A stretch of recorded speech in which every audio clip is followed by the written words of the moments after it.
চাঁদপুর বনে তখন ঝড় বৃষ্টির দিন ছিল। সেই ঝড় বৃষ্টির কারণে অনেক পাখির জীবন চলে যায়। বনের সব পাখিরা অসহায় হয়ে পড়ে। আর সেই বনে বসবাস করত টুনি। টুনির জীবন দুর্ভিক্ষ হয়ে পড়ে। টুনি তার দুই ছানা তুলি ও তনু নিয়ে বিপদে পড়ে যায়। একদিন তুলি ও তনু, মা তোরা ঘরের ভিতরে থাক, হ্যাঁ, আমি বাহিরে গিয়ে দেখি কোনো খাবার সংগ্রহ করতে পারি কিনা। এই ঝড় বৃষ্টির দিনে যে কোথায় যাব, কি করব, কিছুই বুঝতে পারছি না। ঈশ্বর বুঝি এবার আমাদের ওপর রুষ্ট হয়েছে রে মা। মা, তুমি কোনো চিন্তা করো না, সব ঠিক হয়ে যাবে মা। যাও, তুমি বাহিরে গিয়ে খাবার নিয়ে আসো, আর আমরা দু বোন ঘরের ভেতরেই থাকবো। আমাদেরকে নিয়ে তুমি চিন্তা করো না, যাও। তনুর কথা শুনে বাহিরে খাবার সংগ্রহ করতে চলে যায় আর বনের চারদিকে খাবার খুঁজতে থাকে। টুনি যখন খাবার খুঁজছিল, টুনি এক ঝোপের আড়াল থেকে ছোট এক ছানার আওয়াজ শুনতে পায়। আমি কোথায়? আমি এখানে কিভাবে আসলাম? মা বাবা, কোথায় তোমরা? আমাকে এখান থেকে নিয়ে যাও। কেউ কি আছো এখানে? আমাকে আমার মা বাবার কাছে নিয়ে যাও। বাঁচাও, কেউ আমাকে বাঁচাও। এমন করুণ কান্নার আওয়াজ শুনে টুনি ঝোপের কাছে যায় আর কাকলিকে কাঁদতে দেখে টুনি বলে, এই মেয়ে, কে তুমি? এই ঝড় বৃষ্টির দিনে ঝোপে ঝাড়ে বসে কি করছো? তোমার বাবা মা কোথায়? যাও তাড়াতাড়ি বাড়িতে চলে যাও। তোমার বাবা মা নিশ্চয়ই তোমার জন্য চিন্তা করছে। যাও যাও। আমি জানি না আমার মা বাবা কোথায়। আমি আর মা বাবা মামার বাড়ি থেকে ফিরছিলাম। এমন সময় হঠাৎ অনেক জোরে ঝড় উঠলো, আর আমি মা বাবার কাছ থেকে ছিটকে উড়ে এসে এখানে পড়ি। আমার পায়ে অনেক ব্যথা লেগেছে।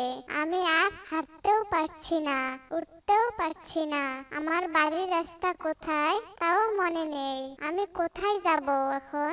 কাকলির কথা শুনে টুনির মনের ভীষণ মায়া হয় আর সে মনে মনে বলে, আহারে, ছানাটা কত অসহায়। বাবা মা হারা ছানা, এখন ও কোথায় যাবে? ছানাটার মুখটা কেমন মায়ায় মায়ায় ভরা। আমারও তো দুটো মেয়ে আছে। আমার মেয়ে দুটো যদি এভাবে বিপদে পড়তো কি হতো? না, একে আমি আমার বাড়িতে নিয়ে যাব। আজ থেকে এ আমার কুড়িয়ে পাওয়া আরেক সন্তান। তনু আর তুলির মতোই এ ছানারও মা আমি। এই যে ছানা, শোন, তোর কোনো ভয় নেই রে মা। তোর যেহেতু এ দুনিয়ায় কেউ নেই, তবে আজ থেকে আমি তোর মা। তুই আজ থেকে আমার বাড়িতে আমার সাথে থাকবি, কেমন? সত্যি তুমি আমার মা হবে? সত্যি তুমি আমাকে ভালোবাসবে?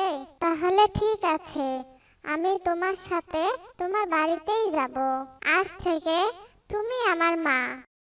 তারপর টুনি কালুকে নিয়ে তারা বাড়ির দিকে রওনা দেয় আর বাড়িতে গিয়ে টুনি তার দুই মেয়েকে তুলি আর তনুকে ডাকতে থাকে। মা, তুমি খাবার সংগ্রহ করে ফিরে এসেছো মা, কিন্তু তোমার সাথে কালো মেয়েটা কে মা? কেমন বিশ্রী গায়ের রং রে বাবা! এ তুমি কাকে রাস্তা থেকে তুলে আনলে? যাও, ওকে বাড়িতে দিয়ে আসো বলছি মা। তুলি, এভাবে কেন কথা বলছিস? বেচারি তার বাবা মাকে হারিয়ে অসহায় হয়ে পড়েছে। তাই আমি এখন থেকে একে মায়ের মতো আদর যত্ন করে বড় করে তুলবো, বুঝতে পেরেছিস? আর এর নাম হলো কাকলি। আজ থেকে ও তোদের বোন। এসব তুমি কি বলছো মা? বোন? কিসের বোন? ওই কালো মেয়েটা?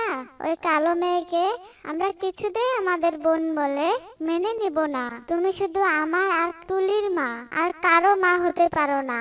এই রাস্তার মেয়ে, চলে যাও, চলে যাও বলছি। এখনই এখান থেকে চলে যাও বলছি।